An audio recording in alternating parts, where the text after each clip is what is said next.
بداية كنشكر كل المنابر الصحفية المتواجدة معنا، كما كنشكر الأخ الكاتب الأول على عادته الجيدة اللي كيحضر جميع المؤتمرات وجميع المحطات اللي ما كيتخلفش علينا، ومما يزيدنا تحفيزا باش نواصلوا الاشتغال كل ما هو تنظيمي وما هو حزبي. المؤتمر ديالنا اليوم المؤتمر السادس اللي الشعار ديالو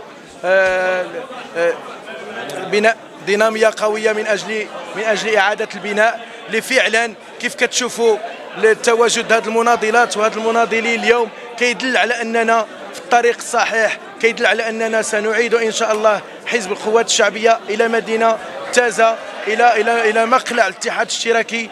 كيف كتعرفوا تازة عرفت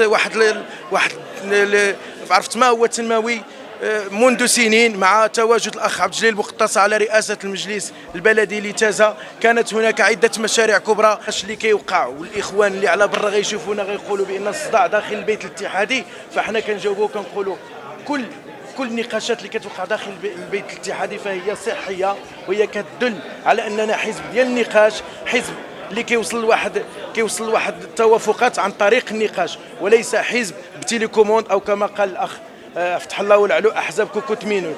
حنا حزب ديال القوات الشعبيه. الحمد لله المؤتمر ناجح بمناضليه ومناضلاته، بالحضور بالاخ علي الصباب كقيدوم، والاخ السي عبد العزيز عبيزه وجميع الاخوان بدون استثناء. شوف ملي كتكون كتحرط في التيران جميع الاخوان كيبغيو. شوف انا كنحس بواحد الفخر ملي كيجي شي واحد غضبان كيقول لي علاش ما ديرتنيش. داك ما ديرتنيش في اللائحه يعني باغي يشتغل معايا. انا الاخوان كاع اللي ما كانوش، شوف الاخوان اللي معانا الحمد لله كفاءه، حتى الاخوان اللي ما معناش، حيت كيف كتشوفوا عندنا واحد القانون منظم للاحزاب، عندنا قانون اساسي ديال حزب الاتحاد الاشتراكي. شنو غنقول لك، الاخوان الاتحاديين كيفكروا ديما بنكران الذات. الاخوان الاتحاديين كيفكروا في الحزب اكثر ما كيفكروا في البوست. الاخوان الاتحاديين كيفكروا في المستقبل وكيفكروا كيفاش يرجع الاتحاد الاشتراكي للواجهه، ما كيفكرش، ما عندهمش حب الذات. وانا شكرا لكم.